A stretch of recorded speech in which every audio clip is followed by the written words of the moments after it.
Hello, welcome to Behind the Showcase, your global fashion retail and supply chain podcast. Today, Tuesday, April 14th. The Hormuz blockade sends freight costs spiraling as DHL warns of months of disruption. LVMH takes a hit as Gulf luxury sales collapse under war pressure. Fashion retailers abandon just in time for just in case. And Turkey's nearshoring window just got wider. I'm Sedat Sezer, breaking down the news and insights you need to start your day. Let's get into it.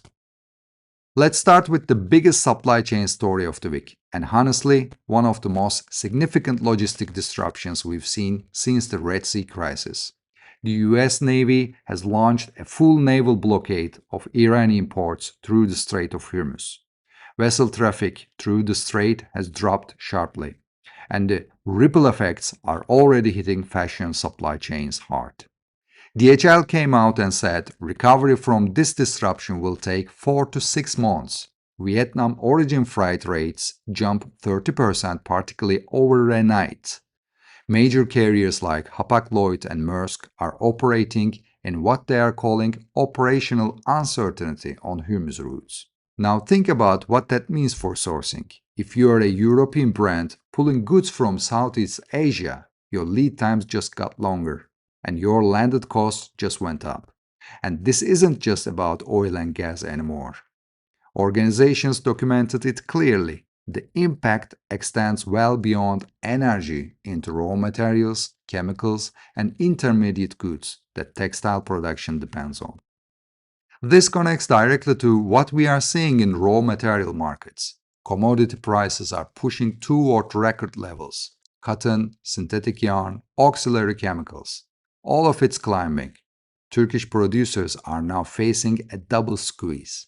Imported input costs are rising at the same time that logistics are getting more expensive and less reliable. If you're a manufacturer in Istanbul or Bursa right now, your cost planning from 3 months ago is already outdated. Let's look at this from a different angle. Nomura released data showing that March PMIs in India and Vietnam slumped, driven by longer shipment times and fuel cost spikes tied directly to the Iran conflict.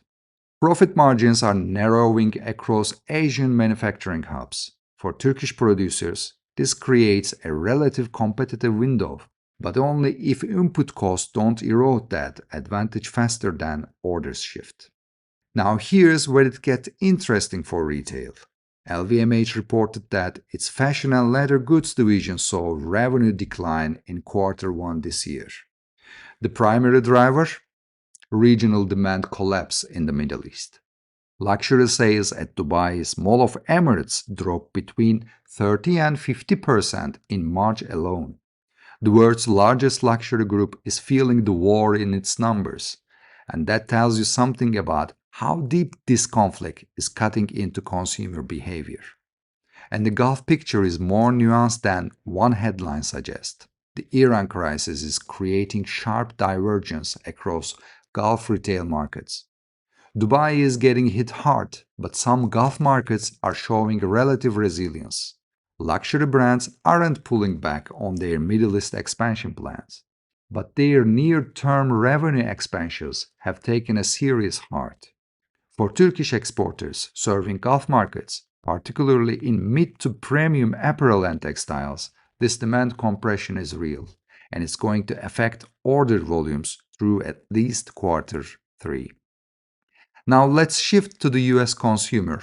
Inflation surged at the fastest pace since 2022, driven largely by fuel price spikes from the Iran war. Consumer sentiment has hit record lows. When American consumers pull back, apparel is one of the first categories to feel it. For Turkish suppliers with significant US exposure, this is a moment to watch your buyer's inventory position very carefully. And on top of that, US Customs announced that IEEPA tariff refunds will take 60 to 90 days to process, which means importers are sitting on cash flow uncertainty. That makes them even more cautious about placing new orders. Meanwhile, inside the Trump administration, advisors are divided on whether to impose up to 50% tariffs on countries classified as Iranian allies. If that happens, the global sourcing map gets redrawn again, and Turkey's position as a trusted source country moves further up the priority list. But here's the structural story that ties all of this together. Fiber to Fashion and Just Style both reported on the same trend. Fashion retailers globally are moving from just-in-time to just-in-case inventory models. The logic is simple. When your supply chain can be disrupted by a naval blockade, a labor shock, or a regulatory crackdown on any given Tuesday, you need buffer stock, and you need it from suppliers who are close, reliable, and fast. That's the nearshoring argument in its purest form. And the alternatives are struggling. Cambodia is dealing with a labor market shock as workers return from Thailand. Tunisia is under a government crackdown on subcontracting that's making European buyers nervous. These disruptions, combined with the Hormuz logistic chaos, are pushing brands to consolidate sourcing with fewer, more dependable partners. Turkey fits that profile, but, and I keep saying this, the window doesn't stay open indefinitely. Fitch just revised Turkey's outlook from positive to stable, citing sharp currency depreciation. S&P's credit review is this Thursday. The Turkish lira weakness makes Turkish goods more price competitive in the short term, yes, but it's also driving up imported input costs, which squeeze margins. The central bank's forex reserves jumped by $9.1 billion in a single week, which signals active intervention to stabilize the currency. Governor Karahan told investors in New York that disinflation is continuing, with the policy rate held at 37%. The macro picture for Turkish suppliers is this.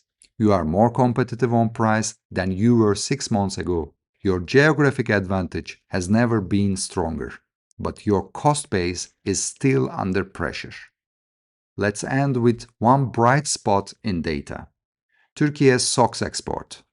Turkey exported $1.15 billion worth of socks in 2025 last year. Yes, there's been a slight downward trend of about 6% over the last 2 years, but because ready-made garments fell faster, socks now make up 6.2% of total apparel exports.